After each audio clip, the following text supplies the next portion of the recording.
Hey, what's up friends? This is Nikhil Chawla from the Unbiased blog and I've won a major lottery, a grand lottery. Well, I'm not kidding. Well, I'm kidding actually. PS5 is nothing but a lottery in India right now, especially in India I would say, because the units are very less but the demand is extremely high. Everybody wants a piece of PS5. Not a piece, the whole thing.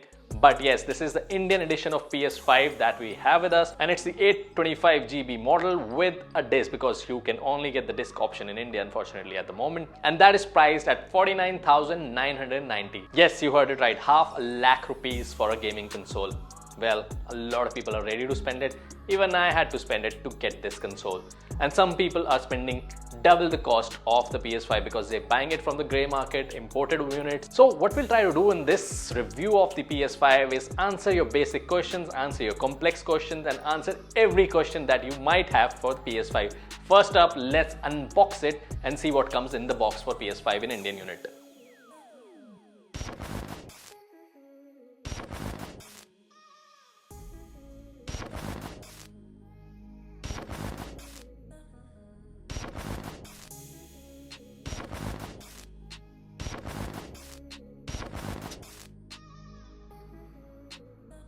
So right up front you can see this is a massive looking console. It's so huge that it's almost double the size of a PS4. Yeah, you can see that. There are a lot of things that you might not like when you see them in pictures, but when you get in flesh you really start loving them and it starts growing on you.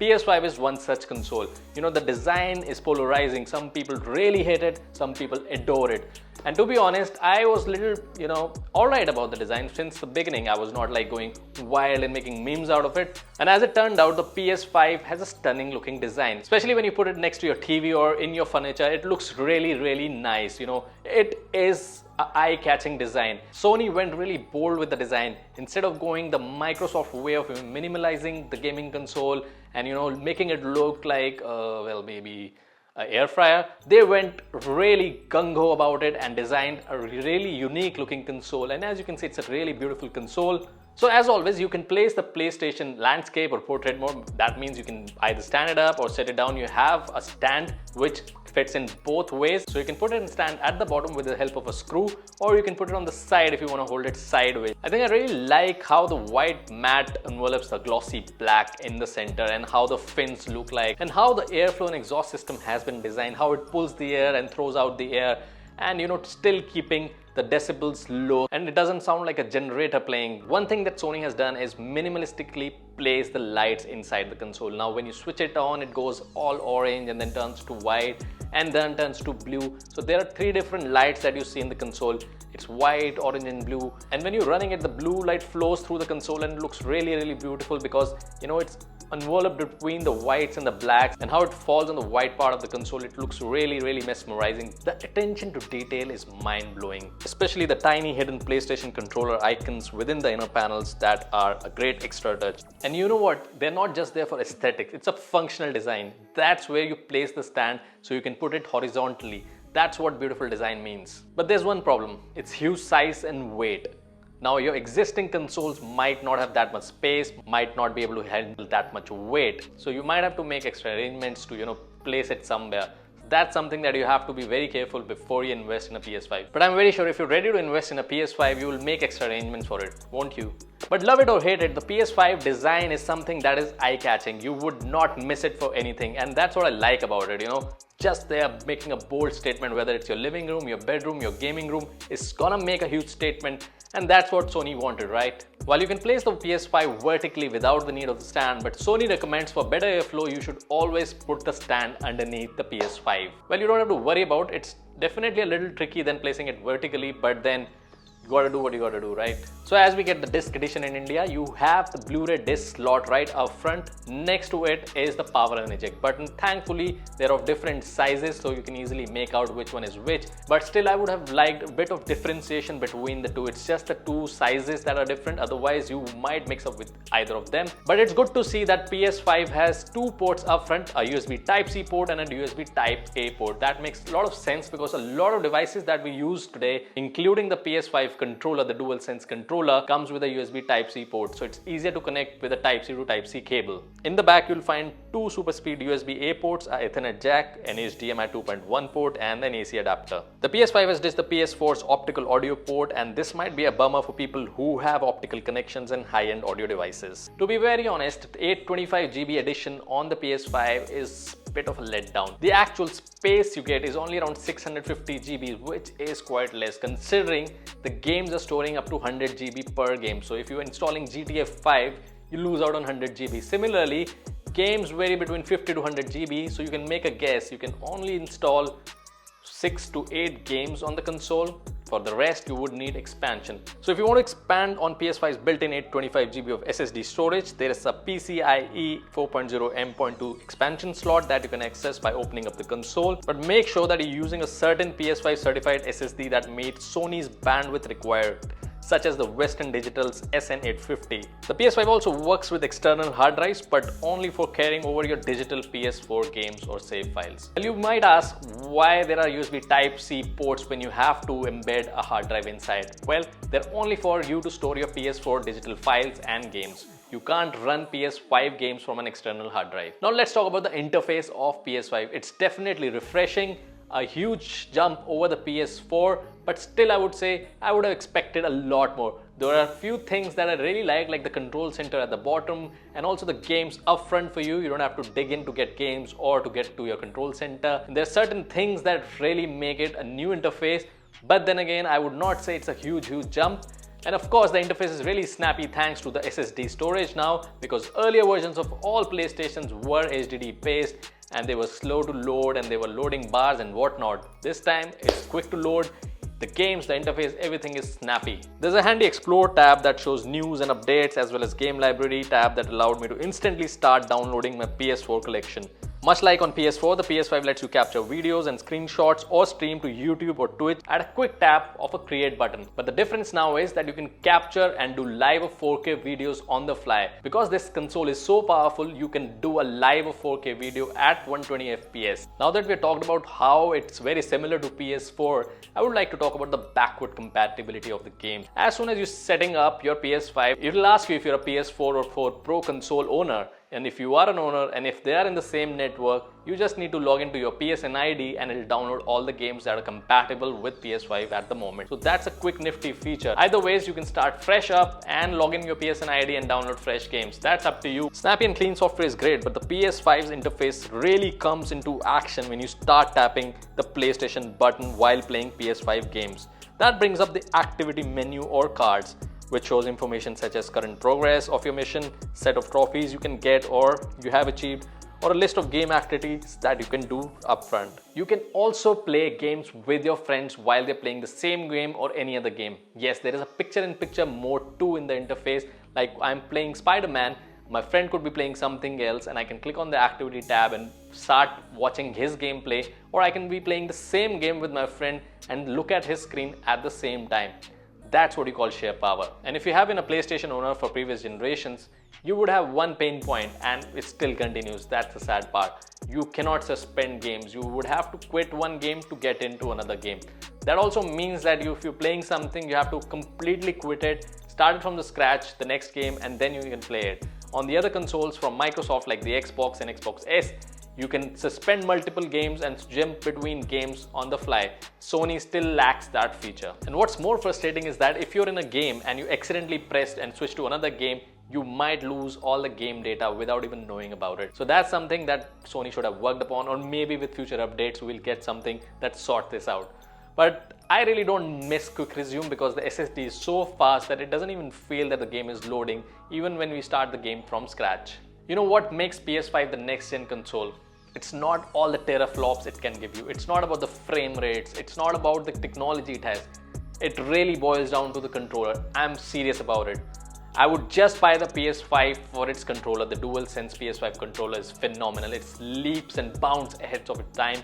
And the haptic feedback is something you would just go crazy about. I think I would start playing all the games over and over again just to get that haptic feedback. The haptic feedback and the adaptive triggers make gameplay completely phenomenal and different. You would not feel that you're playing the same game.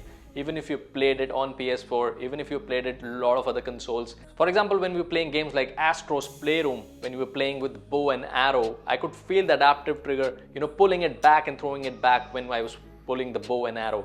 That's how realistic it is. It's something definitely that you need to experience to believe me. The adaptive triggers are especially impressive. For example, the triggers gave much more resistance when I was controlling my character in a spring-loaded jumpsuit, accurately replicating the feeling of pushing down on spring and releasing it. And the games can even take advantage of the DualSense built-in microphone. The PlayStation 5 DualSense controller also comes with a microphone and a mute button for all your privacy needs. And that mute button also lights up so that you know visually that the mute button is on.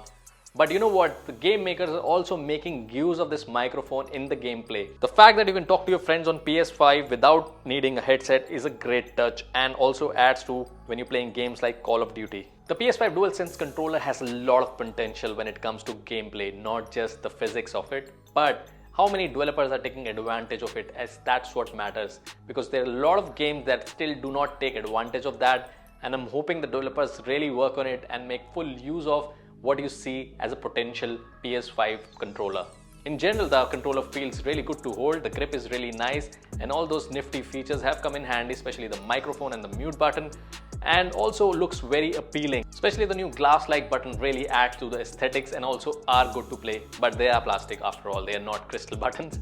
The touchpad is much bigger this time around, and I like that the built-in light bar wraps around the center rather being hidden at the top as we had on the DualShock 4 controller. And the lights on the controllers are as minimalistic and as aesthetic as you have it on the main console. So that's something that just runs around in the PS5 family. So now let's talk about the performance of PlayStation 5. After all, it has come after almost a decade, so there are leaps and bounds of improvement. The processing power has gone beyond what we could even think of. It now operates in teraflops and whatnot. So let's talk about the performance of the PlayStation 5. With a powerful 8-core AMD Zen 2 processor, 10.3 teraflops of graphic power and a ridiculously fast SSD, the PS5 promises the best performance to ever come out of a gaming console. Well, I've only played a few games, but I have to say I'm really impressed by the speed, by the fidelity, by the performance, by everything that the PS5 does. Whatever games you throw at it, it just does run it very smoothly.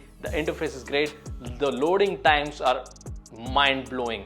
One game that I would recommend to test the ray tracing, all those graphics, is Spider-Man Miles Morales. That game is beautiful. You can see yourself, you can see the reflection in Manhattan buildings of Spider-Man. It has nuances that really make show the capability, the prowess of PS5 as a console. When booting up games like Spider-Man Miles Morales, there's absolutely zero downtime between selecting the title and launching the game. The same process took around a minute on the PS4. Now let's talk about the boot times of PS4 versus PS5. I'm talking about the PS4 2013 edition.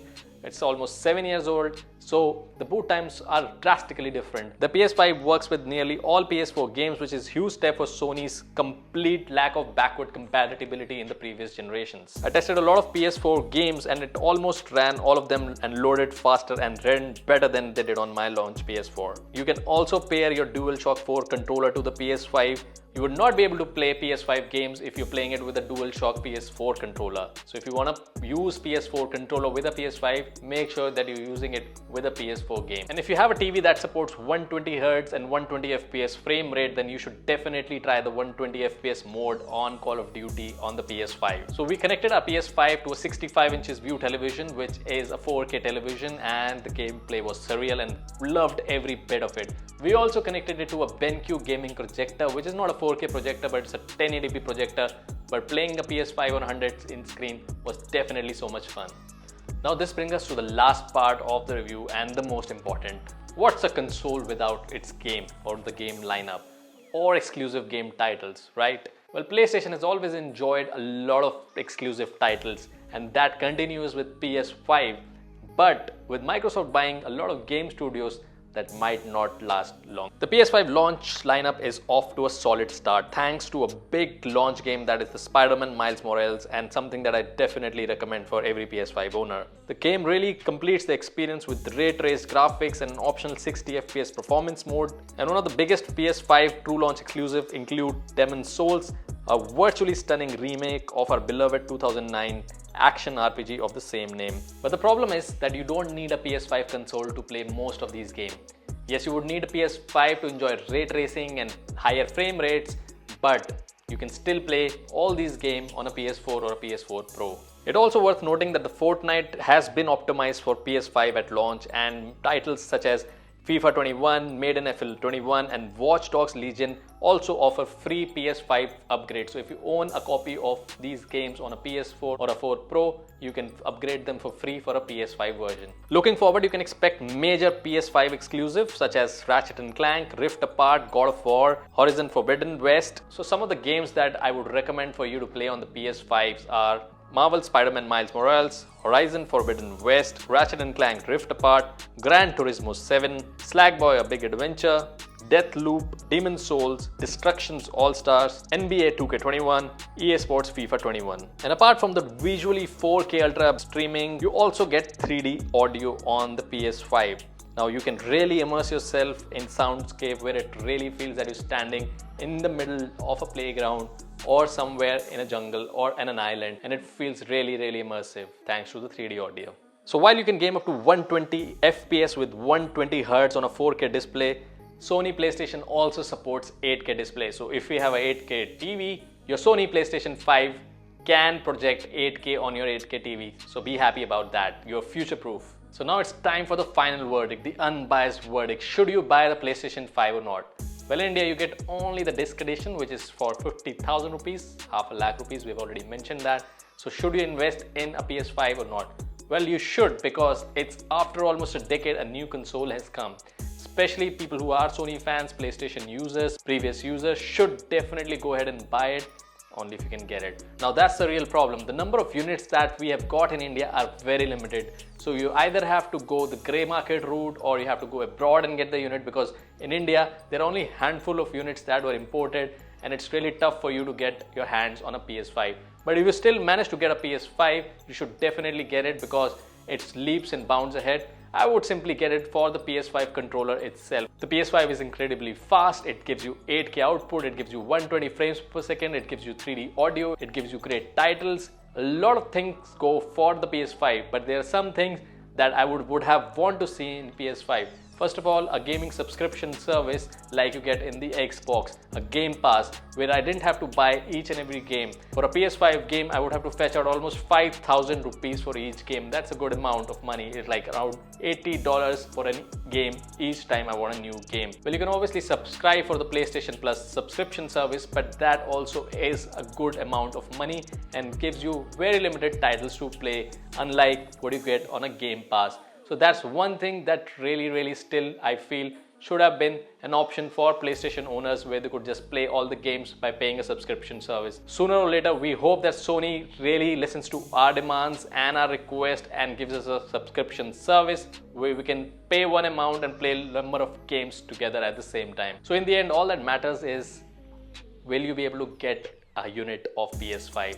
For now, it's going to be tough because AMD is the supplier of chip for both Xbox and Sony PlayStation. There's a custom chips which AMD is not able to supply because of the pandemic and a lot of other factors, and that has slowed down the production of both these gaming consoles. So either you go the Xbox way or the PlayStation way, it'll be hard to get the hands on the consoles. So the real question is not should you get the PS5, it should be will you be able to get the PS5? With that note, we'll end today's video. Thanks for watching the Unbiased Blog. Have a good day, and do not forget to subscribe to this channel and also share your comments as feedback and tweet to us on Nikhil Chawla @the Unbiased Blog. Thanks for watching.